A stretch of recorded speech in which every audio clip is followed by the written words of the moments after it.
Magandang araw mga kaibigan. Bigyan natin ngayon ng reaction opinion itong post ang balita ngayon. Pahayag ito ng abogado ng Diskaya couple. Nalilito lang daw si Sara Diskaya. Binabawi na yung pahayag ni Sara Diskaya sa Senate Blue Ribbon Committee na siya ang may-ari sa siyam na construction companies. Nalilito lang daw si Was. Ito ang title. She was just confused. Galing naman ng mga abogado, no? Anyway, trabaho nila yan. Basahin natin. Sara Diskaya's lawyer apparently is now retracting, binabawi, her client's statement to the Senate Blue Ribbon Committee on September 1. Remember when Senate Pro Tempore Jingo Estrada asked if 9 companies connected to her are bidding simultaneously? Diskaya's answer is clear, and that is simultaneous. Sabi niya, yes, akin yan. But the lawyer is angry. Cornelio Samaniego III said that shouldn't be taken seriously because Diskaya was just confused. Talaga, believe ako, galing ng mga abogado. Confused lang daw eh. Sabi ng abogado, she was mixed up, she was rattled. Yan ang sabi ng abogado sa 1PH interview. So, in-explain ng abogado, of the 9 corporations she mentioned in the Senate, divested to 8 corporations. That's why she only holds Alpha and Omega. The other 8, she's gone. It's gone. She's not hands-on there anymore. Kahit hindi po kami abogado, klaro naman. Nag-divest. Kanino niya ibinigay? Kasi kung dinivest, tinanggal mo yung karapatan mo, pag-ari mo, ibinigay mo sa iba. Kanino niya dinivest? Pamangkin, mga kakilala. Ay, wag niyo namang insultuhin ang katalinuhan ng mga Pilipino. Tapos isang address. Anyway, sabi ko na nga, trabaho ito ng mga abogado. Bahala na tayo kung paniwala o hindi. Nasa battle of public opinion tayo ngayon. Plus, the lawyer said, no truth with conspiracy in bidding. Again, maniwala ba kayo sa abogado? Ako, hindi ako naniniwala.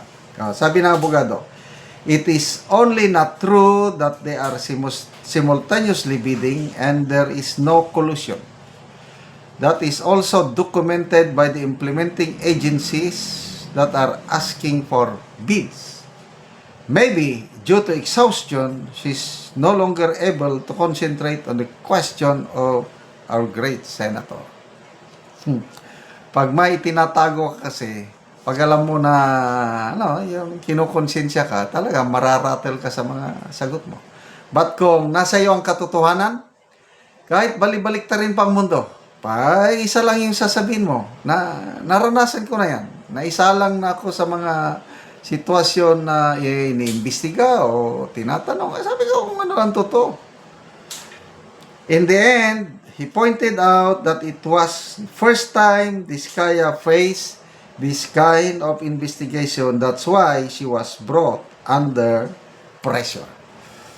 Again, magaling ang abogadong ito. At that time, Ma'am Sara Diskaya, she was already a bit rattled, tired, and sleepless. Mabuti, inamin nila na kulang na sa tulog. Pressured because it's her first time to face that hearing. Bilyonaryo nga sila. Kaya lang, kumusta ang tulog? Kumusta ang gana ng pagkain? Naranasan ko yan dahil sa stress, sa problema sa buhay. Wala akong ganang kumain, hindi rin ako makatulog. Ang hirap, kaya ayoko na yung mga ganitong problema. Mas gusto ko pa, kahit wala akong pera, basta, yung wala akong sakit at wala akong iniisip na mga ganyan. Bahala kayo dyan. Inyo lang yung pera. Ang akin is kapayapaan sa pag-iisip. Makatulog ng mahimbing. Walang kinakatakutan. Okay. Magbasa tayo sa mga comments.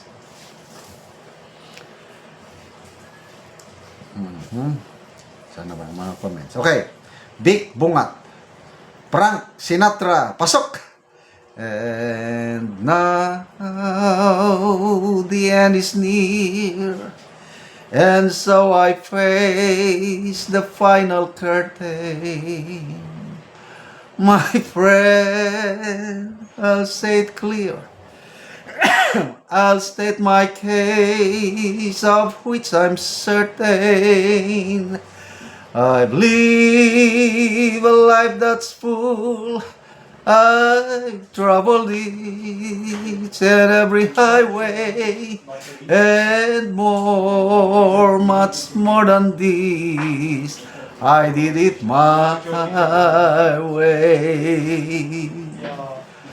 Regrets, I've had a few, and so it through a few to mention.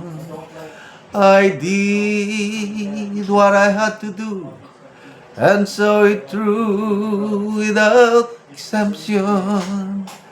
I planned all of that, and so I say, not in a shy way.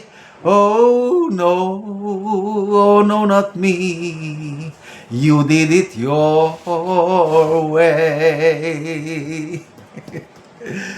Frank Sinatra, the end is near sa mga diskaya. Redalyn Rodrigo, basta making stories, ha ha ha, maratel ka gyud. O, yung sinasabi ko. Pag nagsisinungaling ka, makukonfuse ka. Alfred Perez, lawyer protects the interest of his or her clients. Kaya, intindihin na lang natin ang abogadong ito, ginagawa niya ang trabaho niya. Ang importante is, paniniwalaan ba siya ng mas makaraming taong bayan? Hindi. Binabawi. Kaya lang, wala na. Useless nga bawiin kasi nakansela na ang lisensya ng siyam na kumpanyang ito. Okay, salamat mga kaibigan sa inyong pagsubaybay sa ating channel. Nakakatulong kayo ng malaki sa tribong talanding ng Bukidnon dahil ang sweldo natin sa channel na ito is pantulong natin sa tribo. Namimigay tayo ng livelihood assistance sa kanila, nagpapatanim ng saging lakatan at Arabica coffee. Kung may itinanim, may aanihin. Panoorin nyo ang video na ito. Anak ko sa area ni Rodani o magtanom siya karon og kape.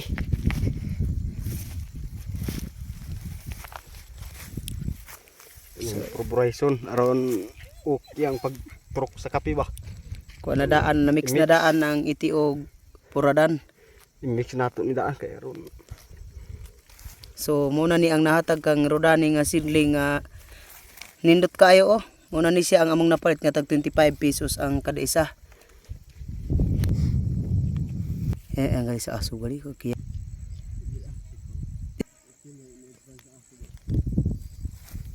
Seedling nga kape. So kining among napalit nga seedling nga kape 14,550 na ni. 29 ka pamilya.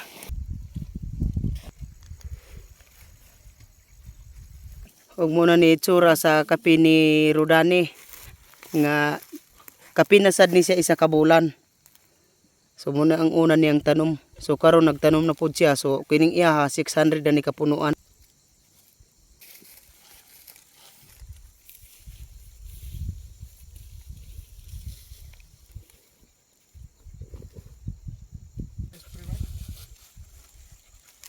Matigkuan kay spray ng kabulan ga iti daroba.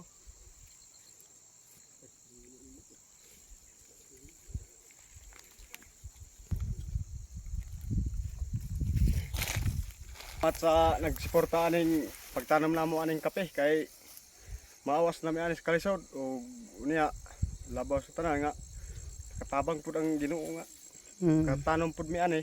So Mm. panlanginan gid mi ani nga maayo pud ang pagturok sa among kape. Mm. Kaya makapa-eskwela pud mi sa among mga anak pon ug mangunod na ni among kape.